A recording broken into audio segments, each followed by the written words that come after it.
എത്ര സ്നേഹം നിറഞ്ഞ ജനാധിപത്യ മതേതര വിശ്വാസികളെ, ഞാൻ ഖാലിദ് മഞ്ചേരി.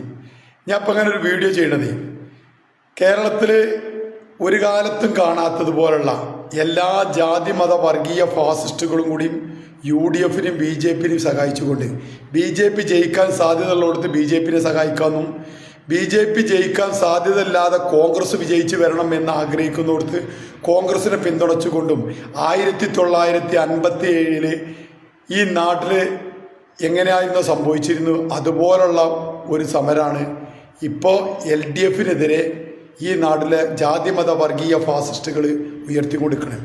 അതിൻ്റെ ഏറ്റവും വലിയ തെളിവാണ് ശിവഗിരി മഠം 18 സീറ്റിൽ ഞങ്ങൾ പറയുന്ന സ്ഥാനാർത്ഥികളെ നിർത്തണം എന്ന് പറഞ്ഞ് ഇന്ന് വാർത്തകളിലും ചാനലുകളിലും ഫുള്ള് ചർച്ചകളതാണ്.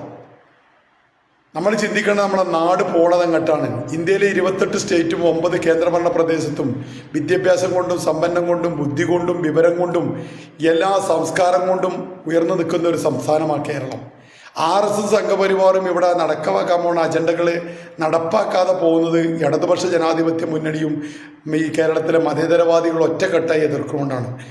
അതുപോലെ എതിർക്കേണ്ട ഈ ജാതിമത വർഗീയ ഫാസിസ്റ്റുകളെ ഒന്നിച്ചു നിന്നുകൊണ്ട് UDF-നെ സഹായിച്ചുകൊണ്ടും BJP-നെ സഹായിക്കാൻ പറ്റുന്നിടത്ത് BJP-നെ സഹായിച്ചുകൊണ്ട് മുക്കൂട്ട് മുന്നണികളായി ഈ വരുന്ന 2026 നിയമസഭാ തെരഞ്ഞെടുപ്പിൽ ആരെ വിജയിപ്പിക്കണം എന്ന് തീരുമാനിച്ചുകൊണ്ട് ഉറപ്പിച്ചു വരുമോ കേരളത്തിൽ ഇപ്പം കണ്ട ഈ വികസനങ്ങളും ഇപ്പം കണ്ട ഈ പുരോഗതികളും ഇപ്പം വിദ്യാഭ്യാസപരമായിട്ടും നമ്മളെ മക്കൾ ജീവിക്കുന്ന ഏറ്റവും നല്ല സുഖസുന്ദരമായിട്ട് ഇന്ത്യയിൽ സമാധാനത്തോടെ കഴിയുന്ന ഈ അന്തരീക്ഷമുള്ള കേരളത്തിൽ എല്ലാ ജാതിമത വർഗീയ ഫാസിസ്റ്റുകളും UDF-ഉം BJP-യും എല്ലാവിധ സംഘടനകളും ഒന്നിച്ചുകൊണ്ട് ഇടതുപക്ഷത്തിന് നേരിടുന്ന ഈ കാലഘട്ടത്തിൽ ഇടതുപക്ഷം ഈ കേരളത്തിൽ നിലനിൽക്കേണ്ടതും മൂന്നാമതൊരു ഭരണം തുടങ്ങി വെച്ച പദ്ധതികൾ പൂർത്തിയാക്കുന്നതിനും എല്ലാത്തിനും കേരളത്തിൽ ഇടതുപക്ഷ ജനാധിപത്യ മുന്നണി എന്തെല്ലാം കുറവുകളുണ്ടെങ്കിലും എല്ലാം 100% പൂർത്തിയാക്കി എന്നുള്ള വിശ്വാസം ഉള്ള ഒരാളൊന്നുമല്ല ഞാൻ.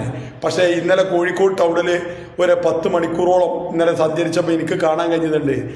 നാടിൻ്റെ മുഖം മാറ്റിയ നാട്ടുകാരനെ വിജയിപ്പിക്കുക എന്ന് പറഞ്ഞ ബോർഡ് കണ്ടു.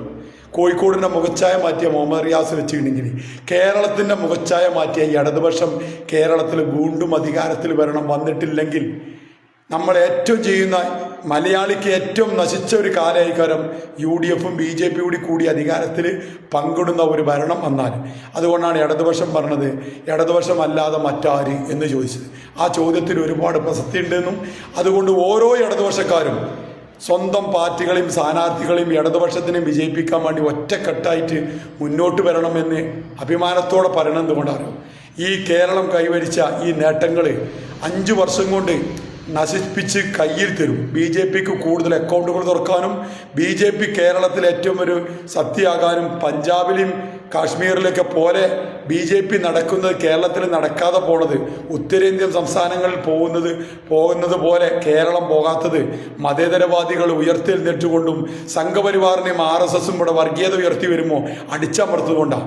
അപ്പം മുസ്ലിം വർഗീയവാദികളും ഹിന്ദു വർഗീയവാദികളും UDF-ഉം BJP-യും പത്രമാധ്യമങ്ങളും ചാനലുകളും നാട്ടിലെ എല്ലാ കള്ളക്കടത്തും മാഫിയകളും ഗുണ്ടാ സംഘങ്ങളും ഒന്നിച്ചു നിന്നുകൊണ്ട് ഇടതുപക്ഷത്തിൻ്റെ പോരാട്ടത്തിൽ എതിർക്കുമ്പോൾ അവർ ജയിച്ചു വരേണ്ടത് ഈ നാടിൻ്റെ ആവശ്യത്തിനാണ്. മുന്നോട്ട് നാടിനെ നയിക്കാൻ ഇവരല്ലാതെ മറ്റാരുണ്ട് എന്നുള്ള ചോദ്യം അവിടെ അതാണ്. നമ്മൾ കൈവരിച്ച വിദ്യാഭ്യാസപരമായിട്ടും ആരോഗ്യപരമായിട്ടും പാർപ്പിടത്തിലും റോഡുകളിലും തോടുകളിലും നാട്ടിൽ വന്ന ഈ കണ്ട വികസനങ്ങൾ സാധാരണക്കാരൻ്റെ ജീവിതത്തിൽ മാറ്റങ്ങൾ വരുത്തിയ ഇടതുപക്ഷ സർക്കാരിനെ മുന്നോട്ട് കൊണ്ടുവരണമെന്ന് മാത്രം പറഞ്ഞുകൊണ്ട് നിർത്തുന്നു. ജയ് ഹിന്ദ്.